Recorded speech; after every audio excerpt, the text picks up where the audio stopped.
Good morning, you guys. I've tried to make this video now a couple of times, I think 3. This is the third time. Third time's the charm. We'll see what actually happens. I've got my drink with me. And I wanted to come on here and chat with you guys. Something that I've kind of been thinking about a lot because it is a question that does come up quite a bit. And I had seen Jess from Roots and Refuge. She was on a video or a podcast style video with, I think his name is Morgan from Goldshaw Farms. And Morgan from Goldshaw Farms, he had done a video about a week prior to the one that he had done with Jess with one of his subscribers who was extremely frustrated. She felt like there was a lack of clarity in his videos. He refers to himself as a farmer, and if you look at his page, you very much assume he's a farmer, and that's what he does. He farms and he films his farming adventures on YouTube. I have a wood chip in my shoe. And with that, he talks about, the good, the bad, the ugly, and all of the things about farming. And this subscriber commented on his channel, well, where is all of this money coming from? And it's obvious, it comes from YouTube. It doesn't come specifically from the farm, as he films everything and, he buys a nice tractor, he puts in a nice fence, he puts in all these nice things, a really beautiful barn and all of the things. And she commented, and he did this video interaction with her, and I'll put the video in the description down below, and the one that he did with Jess. The one that he had done with her kind of made my blood boil a little bit, and then the one that he did with Jess was such a breath of fresh air. He had talked to this subscriber, I can't remember her name, and they were talking about how she felt like she was being lied to and manipulated because he calls himself a farmer and he calls himself all of these things, but he doesn't talk about where all this money's coming from. And she knows she's been farming forever, and she feels like money doesn't come that way with farming, and he needs to call himself a homesteader because his farm product doesn't make money.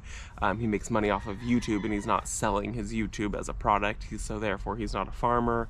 Just to summarize that whole thing up. And it was a very long video. It was like an hour-long video, and I watched it throughout the day, little bits and pieces throughout. And I did the same thing that he did with Jess. The title of the video that he had done with her too was like something along why farm influencers make people mad or something like that. So I clicked on it, and I'd never even heard of his channel before. And then I started watching it because I was like, oh my gosh, well, what is up with that?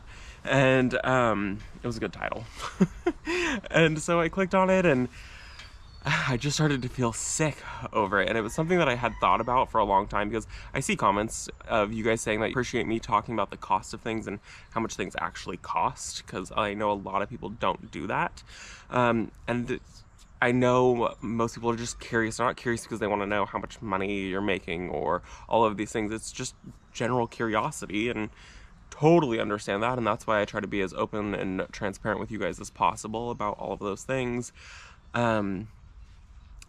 And he was just getting laid into by this lady about how he needs to be more honest, that he is a homesteader, he's not a farmer. So she was bent up on the terminology, and she was bent up on the fact that he had money, and that his money wasn't from his farm, that his money was from YouTube, and she felt like she was being lied to about all of that. So it made me feel like I don't ever want you guys to feel like that here on this channel. And she also felt like she just couldn't relate to him anymore. Which, I totally get that, because there are some channels that I watched for the longest time, and I still feel like I can't relate to that anymore. And then it made me realize that, I never thought that I would, 1, own property, and 2, be able to share it with a bunch of other people. When I started gardening, I had 0 interest when I was a kid in gardening, and so this came from, we were living in a little tiny city lot. It's actually about the same size lot as my grandparents have now. And I had no idea how to garden, and so I started gardening because somebody had told me that you can throw a potato in the ground and it'll grow potatoes. And I was like, you are crazy. That's not how that works. No way. And sure enough, that's exactly how it works. You throw a potato in the ground and you get potatoes. And I thought that can't be that easy, and so I did it. I tried it, I put it in the ground, and a few months later I didn't understand the whole study of how it worked. And I harvested them way too early, and I got potatoes that were about this big, but I was so excited, and we ate all of them. We ate every single one that came up, and I was stoked. I didn't know when to harvest it. I thought you still harvested it when the leaves were all green and it hadn't even flowered yet and all of these things. And that like ignited my passion into gardening, and it made me want to experiment more in the gardening world. And so I started with garlic, and I started with green onions and all of those things, and I really got into growing food. And we had some flowers that were growing on our property. We had one long bed, and I had grown alyssum in the entire bed, with a few things that popped up randomly. And we had some cannas that had came over from our neighbor's side of the property, and those shot up, and I left them, and it really put a passion into me starting to want to grow my own garden and all of these things. But we were on a tiny lot, and it was mostly shade, and you don't know what you don't know. I tried growing mint in the ground.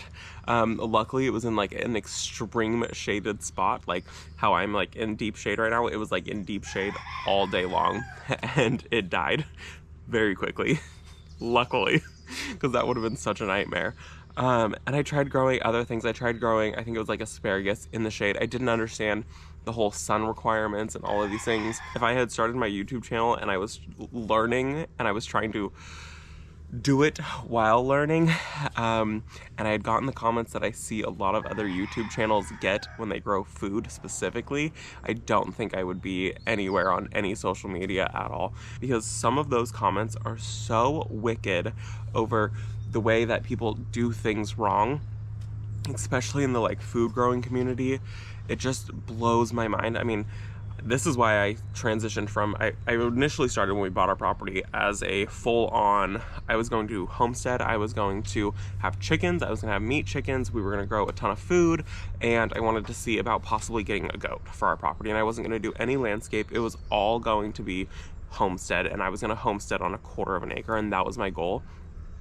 And then I saw how wicked and mean some people can really be in the homesteading and food community, and I just couldn't do it.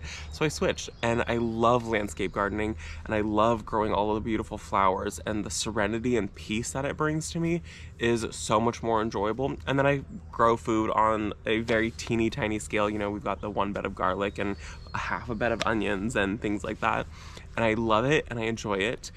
And I had to say that I just appreciate you guys in the landscape community and the like garden plant community so much, and how kind you guys always are to me. And I try to keep it real and try to keep it relatable, and I know that this isn't going to be our forever home, and that I want to have 5 acres of property. I would love to eventually be able to do what like Jess on Roots and Refuge, what she does, or like Laura, she has an absolutely massive vegetable garden, you guys know that.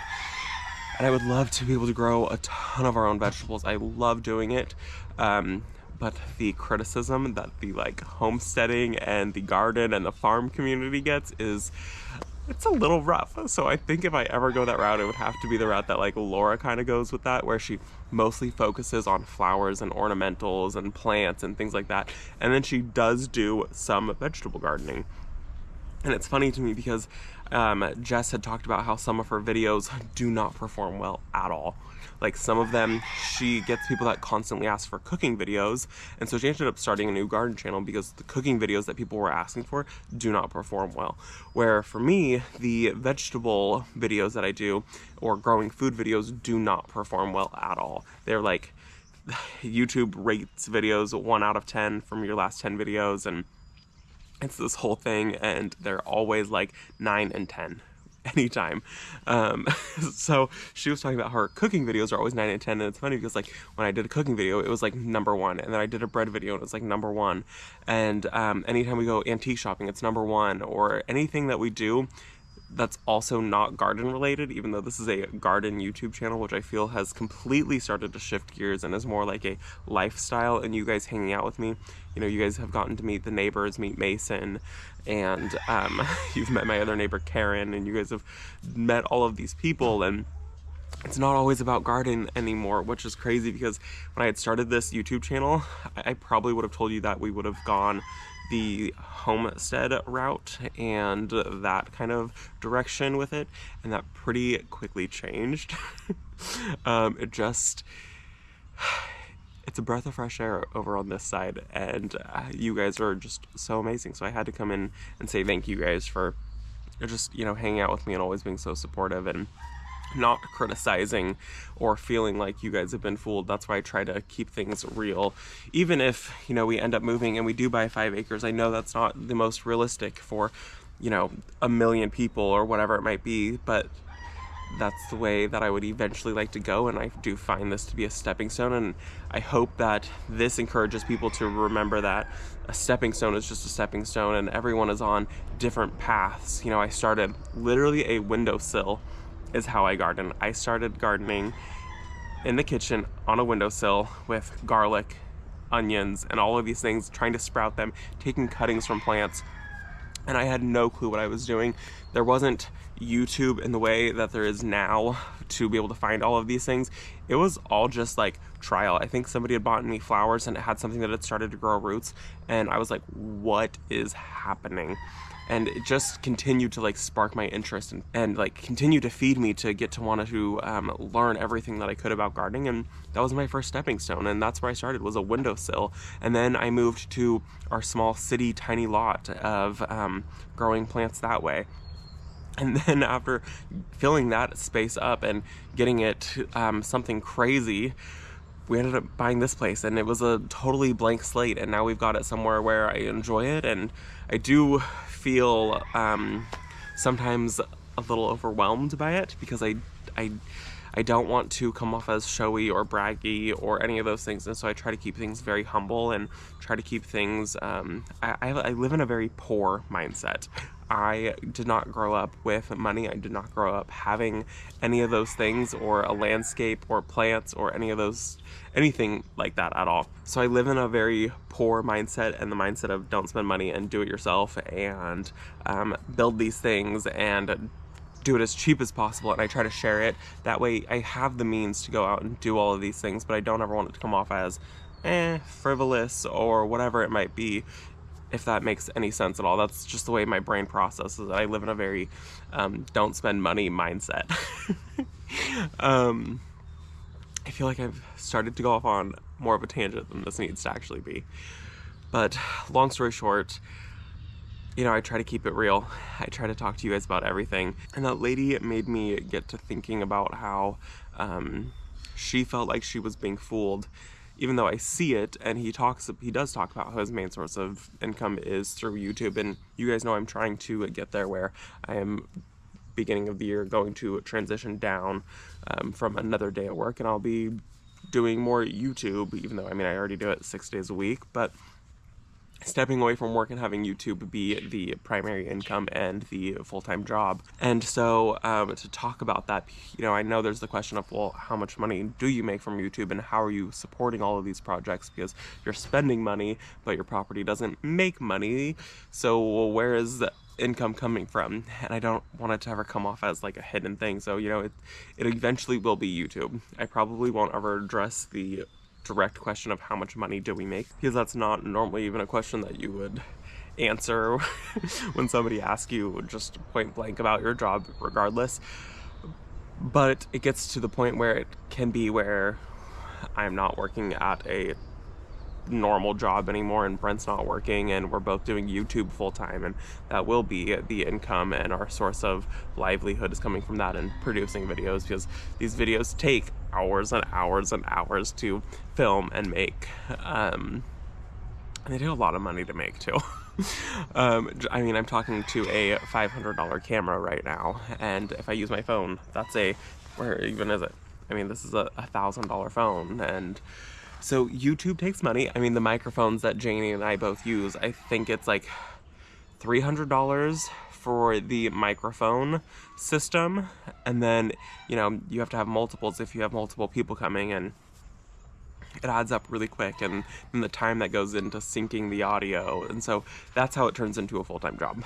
But I don't want it to ever come off as, eventually we will be having more property, and that is my ultimate goal, is to have acreage and have a farm and have a beautiful landscape. And work on it that way, and I don't want it to ever come off as, well, where is this money coming from? You're calling yourself a farmer or a gardener or whatever it might be, and for someone to say that I wouldn't be would be absolutely just crazy. So that's my little rant for the day. It kind of just, that video, like I said, it made me a little sick to my stomach to see the way the lady kind of like nailed into this guy about him calling himself a farmer, and she was mad about the fact he had a nice fence and all of these things. If you want to watch it, go watch it. It's an hour-long video, but I got through about 40 minutes of it, and I did have to end up turning it off because I just was getting so frustrated by it. And then I watched the video with Jess and him, and it was a completely different story and scenario, and it kind of lays it out more for people to understand how all of this works. So I will link both of those videos down below. They're both really, really good videos. And I know this isn't a gardening video, but like I said, we're just chatting today. And I feel like my channel has gone from it needing to 100% to relate from gardening to just, we're friends now, so we can talk about these conversations. We can talk about cooking or antique shopping or just life in general. And Jess had talked about on her channel how anytime she just strays away from gardening, it's a poor performing video, which is crazy because my channel has gone, it's called Visit Our Garden, so you know it's a gardening channel, and now I don't even talk about gardening in every single video, which is, it's kind of mind-blowing how the algorithm works and how YouTube works, and the way you kind of just flow with whatever the like channel is happening. So that is my 2 cents for the day. Thanks for coming along with me as always. I will see you guys all in the next one. Bye guys.